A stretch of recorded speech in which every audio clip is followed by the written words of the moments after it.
This is The Corner Series, a McGuireWoods series exploring business and legal issues prevalent in today's private equity industry. Tune in with McGuireWoods partner Geoff Cockrell as he and specialists share real-world insight to help enhance your knowledge. Thank you for joining another episode of The Corner Series. I'm your host, Geoff Cockrell, a partner at McGuireWoods. Here at The Corner Series, we bring together thought leaders and deal makers in all sorts of transactions, largely involving healthcare. Today, I'm thrilled to be joined by Adam Smith, Managing Director at Salomon Brothers. Adam has got a long and colorful career and history where he's done a lot of different things, a lot of it focused on family enterprises, both on the kind of advising them generally and also with respect to kind of sell-side advisory work, but also assisting family offices on the buy side. But Adam, if you could give a little introduction of yourself before we jump into some questions. Great. Thanks for that. I appreciate it. So I'm Adam Smith. I'm in New York and head up a mergers and acquisitions business at Salomon Brothers. We recently relaunched the firm the last couple of years and now run a middle market practice for clients across a range of businesses. Originally, I started at Salomon Brothers in the good old days in the early 90s where things were a bit different. Obviously, there was a significant sales and trading business at Salomon Brothers, and it was quite an active business. Today, we don't run that business, but we focus on M&A, both buy and sell side. Of course, there's also securities and capital markets business. There's also an asset management business as well, and then some international joint ventures with other banking firms. So a bit of my background as well as we talk more about that, but it's great to be here. Also, in terms of my focus, given the dramatic expansion of family offices and their related businesses the last couple of years, we've paid a great deal of attention to their needs as private companies, occasionally public companies, but mostly their need to grow and acquire companies or to sell and monetize some of their holdings. Maybe tell us a little bit about your work with family enterprises. I know you've built a dramatic network and connect with them on a regular basis, but maybe give a little bit of background of what you're doing with family enterprises generally. And then if you could comment a little bit on some of the challenges that a family enterprise in particular faces. Sure. Yeah, as you guys know, over there, family offices have grown given the significant expansion of wealth creation and desire to expand holdings beyond the public holdings into private positions. Their move into private positions, I would say, began to dramatically increase after the Great Recession, moving into real estate, moving into direct deals, buying companies, not just commingled funds and alternative investment fund product. And of course, the last 5 years, we've seen almost a doubling of family offices in the world. There's probably 10,000 or so in the U.S., another 10,000 outside the U.S., and apparently 5 trillion or so of total dry powder or liquid assets, however it's managed. Those are stats by Camden, UBS, and others. So given the scale, it became apparent to me many years ago as I started working with single-family offices and some multifamily offices in 2002 even, it became clear, especially the last 5 or 10 years, that they were going to get larger. And also, as they get larger, they're going to be buying and selling more assets. So from an M&A perspective, they're increasingly busy. Of course, we can talk about whether that work is done internally or externally. That's another conversation. And then, of course, as they go into venture or growth equity, or as they have more private company holdings, they also need to finance or refinance or recap those increasing positions that are not within the commingled fund. I, as well, am seeing a lot of direct investment by family offices. One of the challenges, it would seem to me, as I compare kind of interacting with family offices as direct purchasers versus, say, a committed private equity fund, is a little different kind of internal apparatus, whether that's a more fully developed team, resources surrounding kind of platform support. When you're advising family offices that are doing direct investing, how do you think about some of those topics?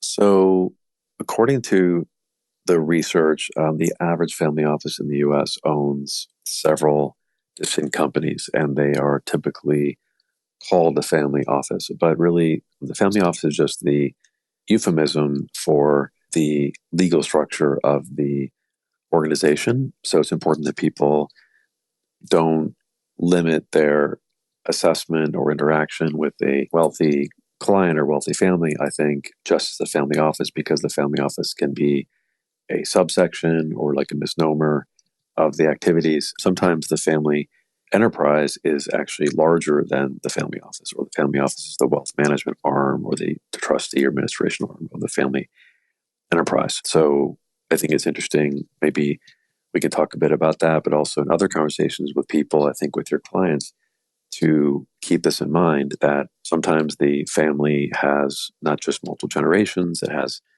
boards, it has a charter, it has multiple holdings. Some holdings are for profit, some holdings are not for profit, some holdings are acquisitive, some holdings are not. Sometimes they're even public, especially outside the US. Over 80% of the world's 80% of the world's GDP apparently is held by families. And even though a large portion of that is public value, especially in the emerging markets, in the BRICS, for example, and in emerging markets, a meaningfully larger portion of family business wealth is public and much more concentrated in terms of local GDP. So it's a fascinating topic, especially outside the US, with that concentration of wealth still staying fairly high. How do you think about, for family offices doing direct investing, how do you think about kind of their role in sourcing deals? They often don't have the fully developed kind of internal business development teams. One of the approaches that I've seen a number of family offices employ is interacting with independent sponsors who are, of course, kind of private equity type people that don't have necessarily a committed fund behind them. So they source a deal. And then in addition to needing to source kind of the debt component, they're also largely seeking to source the equity component.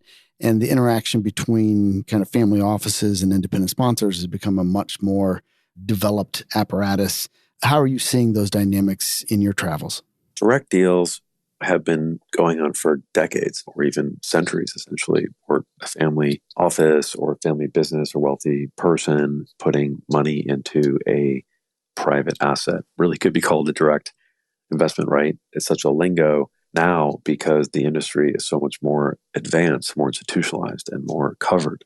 So these direct investments have been going on for years, whether they're sourced internally or not, whether they're a growth equity investment or minority investment, right? Or they're controlled transaction investing into a company. So I think direct investing is certainly a very attractive activity. It's certainly very large. It's probably even underestimated because despite all the expansive coverage of the family office industry by lawyers and by bankers and by databases, including all the Capital IQ and Refinitiv and PitchBook and Fintrix and Syndics and so on, even with all of those databases, there is a opt-in element to it, right? So I'm sure you have clients that don't really want to talk about what they do.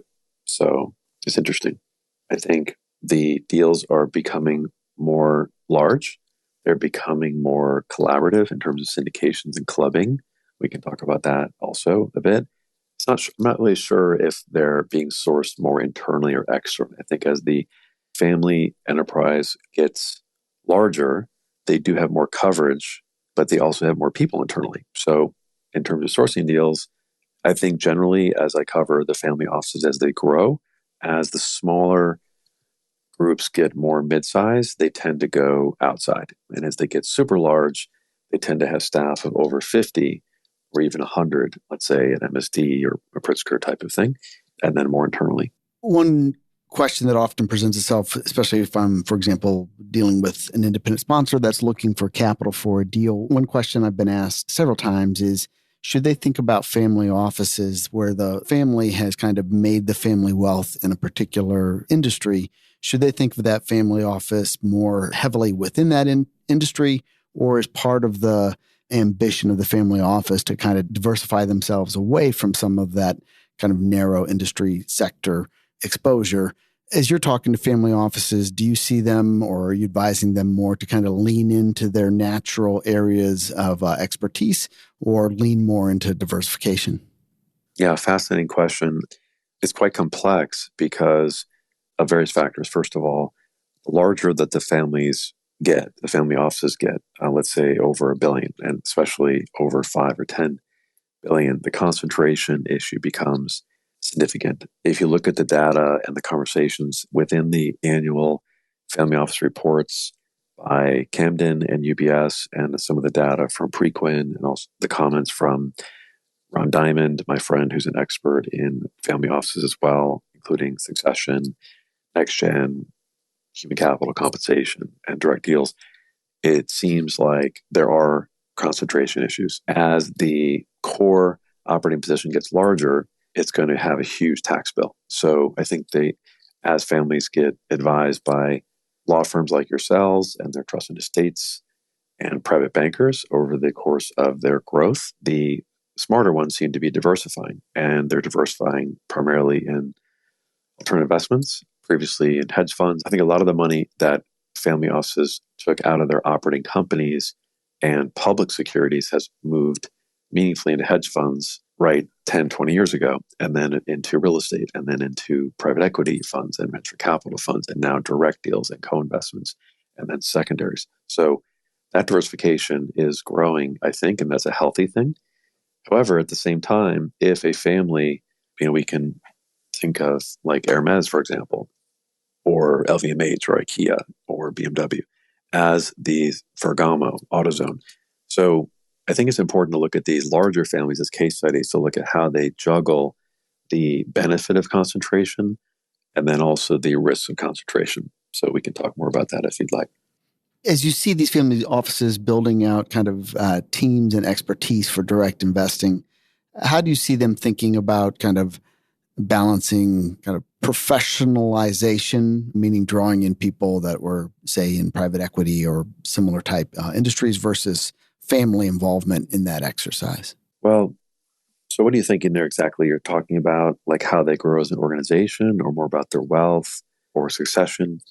Thinking more along the lines of, for direct investing, the kind of the decision-making people and sourcing people, how often are family offices going kind of outside of the family for that expertise, or bringing along people that are from the family?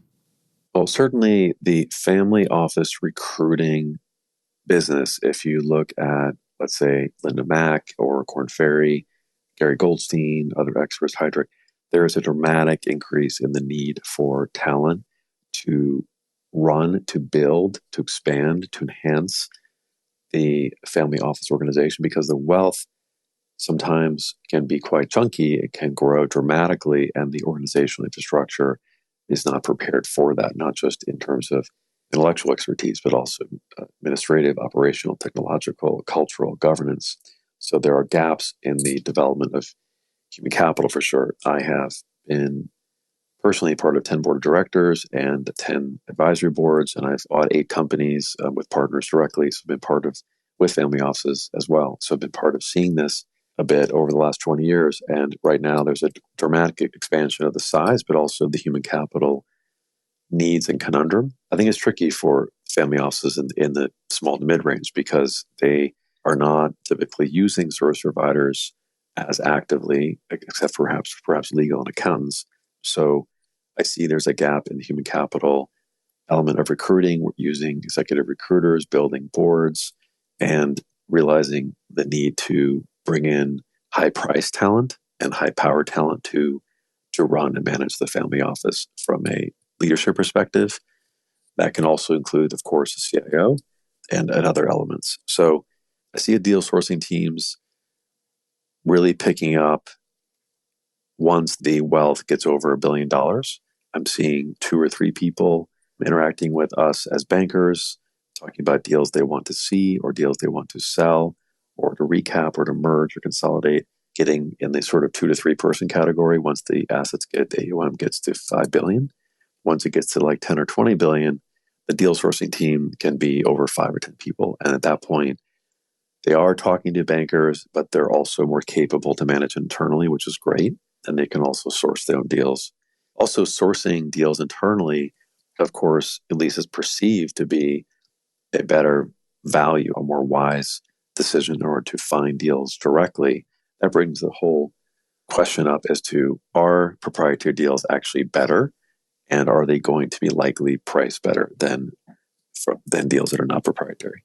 Do you have a view on that question? I think it's very theoretical. I mean, if investment bankers do their job in terms of broader processes, theoretically, the fair market value is higher because there's more eyeballs on it in terms of price discovery. That being said, the price of an asset is the harmony between buyer and seller. So a proprietary deal, although maybe has less competition, is still going to be based on what the seller thinks or what the buyer thinks. And actually, investment bankers provide a very important service for decades and centuries because they are really serving an intermediary role to provide a neutral and educated position to give that analysis and to look at what the fair market values are. So that data is times very important, very useful for the seller if the seller is in fact either too greedy or undereducated in the sense that their price may actually be too high just out of lack of information or not being realistic. So in that case, those deals won't get done or they will get done at a premium, and those pricing can actually be higher than it which would otherwise would be in an auction. Let's swing to the other end of the spectrum. I know you do a lot of advising of family offices that have had a significant wealth event, and then they're looking at making investments. But let's roll the clock back earlier. I know you also do a lot of advising of kind of family enterprises that are maybe approaching a sale event and are having thoughts around succession and things like that. With a family-owned business that is looking at exploring both succession and kind of transaction ideas, what are some of the challenges that are peculiar to a family business that you encounter? Well, we could spend a couple hours on that. I have had several audiocasts with global family enterprise experts recently, the past couple of months. For example, if you read about these succession issues or cultural issues or decision-making issues, perhaps with Alfreda de Massis, you can also read Massimo Bau's work, Christina Wing's work, Martin Roll, Guillermo Salazar, Peter Vogel. These are all experts and friends. They've all been guests on my Family Business Audiocast show, which is on LinkedIn, which has been really a wonderful way to just chat casually about the industry and key elements and issues and changes within the family enterprise business. That includes family offices as well. So the challenges that are quite clear cut across multiple levels. First, there's culture, there's succession planning, G1, G2, G3. There's the challenges in terms of keeping human capital fresh and up to date, and also respecting the next generation's goals and interests. Sometimes there are challenges in that transition because the next generation that's younger and also perhaps less emotionally attached to the business or the culture or the mission or the vision or the charter, once there's a meaningful gap between the previous generation or the main generation and the new generation, then if that younger generation does not want to leave and they want to actually manage that family office or the family business, they will sometimes encourage a sale. So I see a lot of catalysts in the transactions today coming from the coming to terms of the different generations, that the existing family owners do want to continue the legacy, let's say, of the family business, but they're open to a sale of some of the assets. It could be, let's say, one of the businesses, or it could be a recap instead of a sale. Or if they just come to terms that there isn't any family children to take over the business, right? They're more pragmatic about it. They respect the next generation. They're open to the sale. Then, as I tell some of my clients and friends, that even if the family business is going to be sold in total, that does not mean that the legacy of that family is going to be eliminated. It just means that the legacy is shifting from an operating business into cash. So therefore, the question is, what do you do with that cash? There's lots of different things to do with that.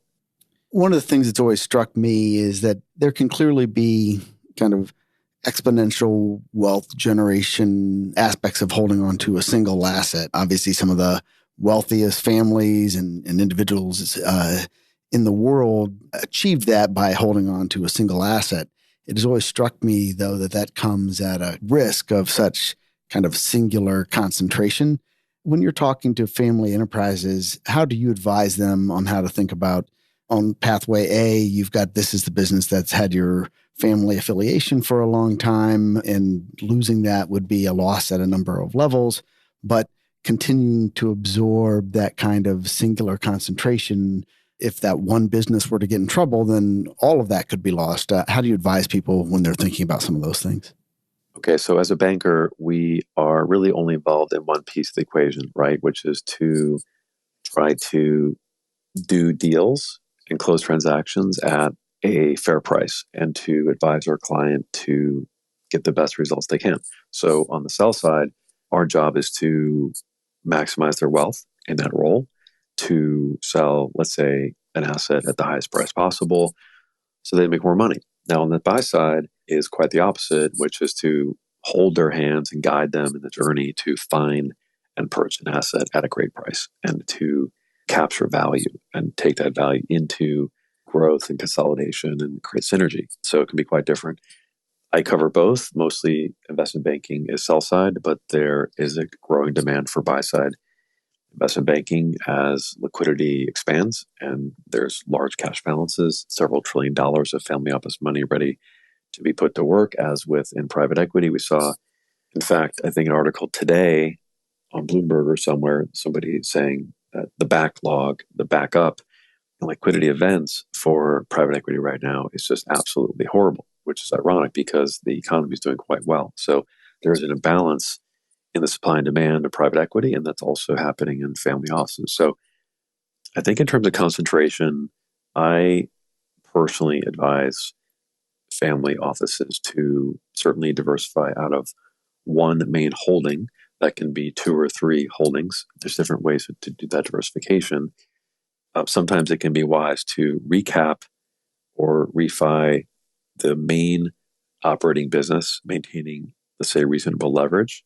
I'm sure you've seen this in healthcare, where once a business gets quite large, it can be more profitable, and therefore that profitability can be levered.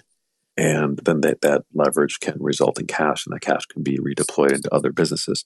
I think it's interesting to watch how that cash is deployed, however, because in the old days, those distributions would really be distributed to the family members. That still happens, but there's also claims and interest on that cash flow by the G2, G3, G4 to not just receive it in cash, but put it into a trust, put it into other companies, into a kiddie fund, into even raising a private equity fund or creating pools for venture capital investments, or even going into other areas like real estate or art.